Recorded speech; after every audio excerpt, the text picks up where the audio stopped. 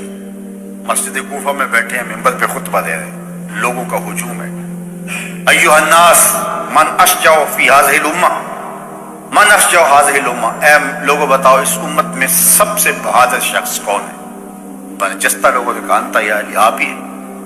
حضرت علی فرمایا نہیں، اس امت میں سب سے بہادر شخص کا نام ابو بکر ہے. سب سے بہادر شخص کا نام بکر. لوگوں نے کہا وہ کیسے؟ آپ اسد اللہ ہیں، شیر خدا ہیں، فاتح خیبر ہے، تو سب سے بہادر شخص ابو بکر. حضرت علی فرمانے لگے جب حضور نے کہا نا، جب حضور کو مسجد عریش میں وہ چھپر کے نیچے، اس عریش کے نیچے حضور کو جگہ تیار کی گئی اور وہاں حضور تشریف فرما ہوئے، تو کہا گیا کون حضور کا پہرا دے گا؟ تو کوئی آگے نہیں بڑھ رہا تھا. اس لیے نہیں کہ کوئی جان نہیں دینا چاہتا تھا، ڈیوٹی بڑی حساس تھی. کوئی مجھے کاٹ کے آگے نہ بڑھ جائے. ایک تو کوئی مجھے مار کے ہی آگے جائے گا نا، تو جائے گا تو صحیح. تو یہ سارے کہہ رہے ہیں کوئی مجھے کاٹ کے آگے نہ بڑھ جائے اور قیمتی حساس سرمائے کو نقصان نہ پہنچے، جان رحمت عالم کو نقصان نہ پہنچے. اللہ اکبر. لیکن حضرت ابو بکر آگے بڑھے، کہا میں پہلا دوں گا. یعنی کوئی مجھے کاٹے گا تو آگے جائے گا، میری تلوار توڑے گا تو آگے جائے گا. تو کہا اس امت کا سب سے بہادر شخص ابو بکر ہے رضی اللہ تعالیٰ. پھر جنگ بدر کے اندر جس طرح حضور علیہ الصلوۃ والسلام پر کیفیات تاری ہوئی، حضور اللہ کی بارگاہ میں دعا مانگتے ہیں، اور ایسی دعا آج تک کسی نے نہیں مانگی جو میرے حضور نے مانگی. اللہم ان تہلک ھذہ العصابہ لم تعبد فی الارض ابدا. اے اللہ اگر یہ 313 نہ رہے قیامت تک تجھے بھی خدا کوئی نہیں کہے گا. اور حضور اس قدر لحاظاری کرتے ہیں کہ حضور کی چادر سر انور سے ڈھل کے کندھوں پہ، کندھوں سے مبارک پیٹھ پہ آ جاتی ہے، اور حضرت ابو بکر پھر اٹھا کے سر پہ رکھتے کہتے ہیں حسب ہوگا، حضور بس کرو، اللہ مدد کرے گا. لیکن حضور الحاظاری کیے جا رہے ہیں، اے اللہ اس دھرتی پہ تیرے نام لیوا یہی ہے، اگر یہ نہ رہے تو قیامت تک تجھے بھی کوئی خدا نہیں کہے گا. اور حضور الحاظاری کیے جا رہے ہیں. حضرت ابو بکر صدیق بار بار چادر سر پہ رکھتے ہیں. پھر اچانک حضور مسکرائے اور فرمایا ابشر یا ابا بکر. ابو بکر بشارت، تو وہ جبریل آ گئے ہیں، اللہ کی مدد لے کر آ گئے. اللہ اکبر. تو بدر میں حضرت ابو بکر صدیق حضور کی قربت میں رہے، غار میں حضور کی قربت میں رہے. اور اقبال نے تیسری بات کہی، ثانی اثنین غار و بدر و قبر. جب آخری وقت آنے لگا تو حضرت صدیق اکبر نے حضرت علی کو بلایا. علی اذا انا مت، اے علی جب میں فوت ہو جاؤں. خطیب بغدادی نے لکھا ہے، امام سیوطی نے لکھا ہے، باقی لوگوں نے لکھا ہے، حضرت انس سے بھی روایت ہے، حضرت علی سے بھی، جب میں فوت ہو جاؤں تو مجھے ان ہاتھوں سے غسل دینا جن ہاتھوں سے حضور کو دیا تھا. اللہ اکبر. اور پھر میرا جنازہ پڑھنا اور حضور کے روضے پہ لے جانا. دیکھنا کوئی اشارہ مل جائے تو اندر دفن کر دینا، ورنہ جنت البقیع میں تدفین کر دی جائے. حضرت علی رضی اللہ تعالیٰ عنہ فرماتے ہیں، حضرت انس کہتے ہیں کہ وصال ہو گیا. فجاء علی مسترجعا، حضرت علی آئے انا للہ و انا الیہ راجعون پڑھتے ہوئے، اور رخ سے کپڑا اٹھایا. اللہ اکبر. گوری سوئی سیج پہ مکھ پہ ڈالے کھیس. اللہ اکبر. چل خسرو تو دیس اپنے سان چلی پردیس. جا علی مسترجعا انا للہ و انا الیہ راجعون پڑھا اور کہا الیوم انقطعت خلافت النبوہ، حضور کی خلافت آج ہم سے رخصت ہو رہی ہے. اور پھر غسل دیا، پھر جنازہ پڑھا. گنبد خضرا بعد میں بنا ہے، قبہ انور بعد میں بنا. اس وقت حجرہ تھا، اس کو دروازہ لگا تھا، دروازے کو تالا لگا کے رکھا جاتا تھا، ضرورت کے وقت کھولا جاتا تھا. پھر جنازہ اٹھا کے حضور کے روضے کے سامنے رکھ دیا. سب صحابہ موجود ہیں. حضرت انس سے روایت ہے کہ لوگوں نے حضور پہ درود پڑھا اور کہا یا رسول اللہ صلی اللہ علیہ وسلم ھذا ابو بکر یستاذنک، یہ ابو بکر ہیں، آپ کی قربت میں دفن ہونے کی آرزو رکھے، ان کا جنازہ حاضر ہے. اللہ اکبر مزہ مرن دا انج آندا میت یار دے بوئے تے پئی ہوئے میت یار دے بوئے تے پئی ہوئے یوں حضرت ابوبکر صدیق کی لاش ہے پڑی صحابہ ہاتھ باندھے کھڑے ہیں حضور پہ درود پڑھتے ہیں اور ساتھ بولتے ہیں یا رسول اللہ ھذا ابو بکر یستاذن کا یہ ابو بکر ہیں آپ کی قربت میں دفن ہونے کی تمنا لیے حاضر ہے کیا حکم ہے اور منتظر کھڑے ہیں راوی کہتا ہے خطیب بغدادی نے لکھا ہے امام سیوطی نے لکھا ہے خاتم المحدثین امام سیوطی لکھتے ہیں کفایت الطالب اللبیب فی خصائص اللبیب میں کہ جب یوں ہاتھ باندھے انتظار کر رہے ہیں پھر کیا ہوا کہ تالا خود بخود کھلا پھر خود کھل کے گرا پھر کنڈی کھلی پھر دروازہ کھلا اور اندر سے آواز آئی اوصل الحبیب الی الحبیب لأن الحبیب الی الحبیب مشتاق یار کو یار سے ملا دو یار پہلے ہی یار انتظار کر رہا ہے جے شک ہوئی تے چل مدینے جے شک ہوئی تے چل مدینے آ تک لے جوڑ مزاراں دا بن یار نبی دیاں